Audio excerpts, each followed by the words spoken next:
So the DJI Mini 3 Pro has got some fantastic intelligent flight modes, focus track, active track, spotlight, point of interest, but there's a great little hack which I'm going to show you to make them even more smoother and even more epic. Let's do this.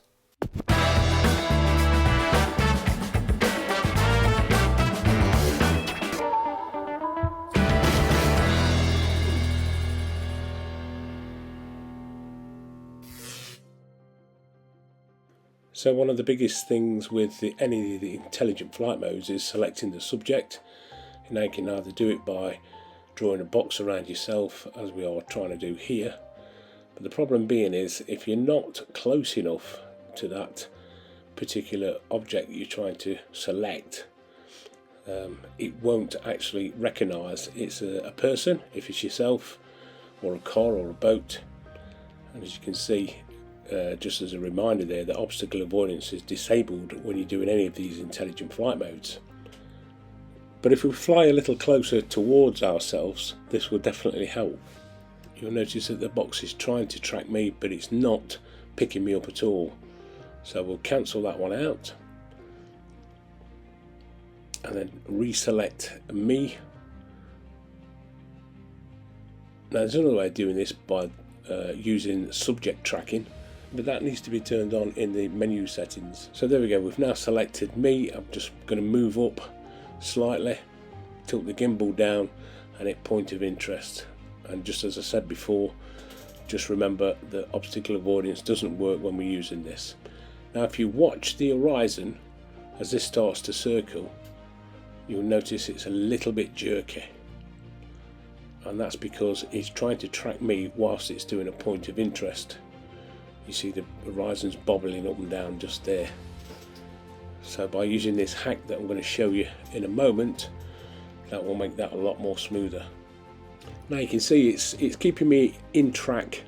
You can see that little figure of the man, but when we go to point of interest, you'll notice another problem that happens when we try and hit go. You'll find that the subject is too far and it's asking you to fly closer, so it's not going to work. So here comes the little hack. So rather than selecting me or trying to select me, if I draw a box at the side of me, as I'm doing here, and then what you need to do is just move the drone very slightly away until that geo map pin shows. Then we can select which way we want to go and hit go. Once we do, that geo pin will stay now in the center of the frame whilst it does the point of interest. And if you notice the horizon, it stays within the frame this time. Now I can walk around as I'm doing here and it doesn't affect anything. So you can walk through a frame, you can reveal yourself from behind that object. If that was a big rock on the ground or a building, you could walk around the building and so on. And the beauty of this is that you can do it from quite a distance.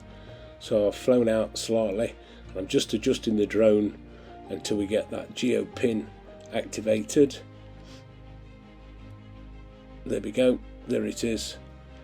And then once we select the point of interest once again and move whichever way you want to go, hit go, now I get a nice smooth panoramic point of interest. And it doesn't matter where I walk, it's locked onto that position that we've selected on the ground. So this will be quite handy if you're walking into a frame or walking through the frame, but you can see how smooth that horizon is when it's doing a point of interest on something on the ground. Another great shot we can do with focus track is select a point on the ground once again, very close to me. All you need to do is just move that drone. There we go, we've got that pin once again. Now that's now locked on. Now just flick into cine mode. If I go straight up, you'll notice that the gimbal will go down. It will pan down towards that point on the ground, as you can see just here. And then if we reverse the shot, you'll get this fantastic reveal shot. As you lower the altitude, as you can see just here, the gimbal's automatically pointing up and it's going to reveal that horizon. This is an absolutely fantastic shot that I use quite a lot. It's great for revealing any location. So just a short video this week showing you the intelligent flight modes and how you can improve them with the circle and the point of interest, and not forgetting when you're using active track how it can be rather jerky, and if you're tracking yourself doing a point of interest you get that horizon shift, and well, in my opinion that little hack certainly helps you out. Also, when you use an active track, don't forget when you're on a follow mode, that will get that jerky movement. So it's handy if you're walking through the frame or walking around in an area, then that geo pin is going to stay absolutely locked on, and the drone is just going to do a perfect circle all the time. Not forgetting the reveal shot that showed you, that the gimbal will automatically pan up as it's coming down and give you that nice reveal shot. So I'd like to thank each and every one of you, all the subscribers out there, for supporting the channel in 2022. This time last year I was chasing 1,000 subscribers. I'm nearly at 3k, so thank you very much indeed.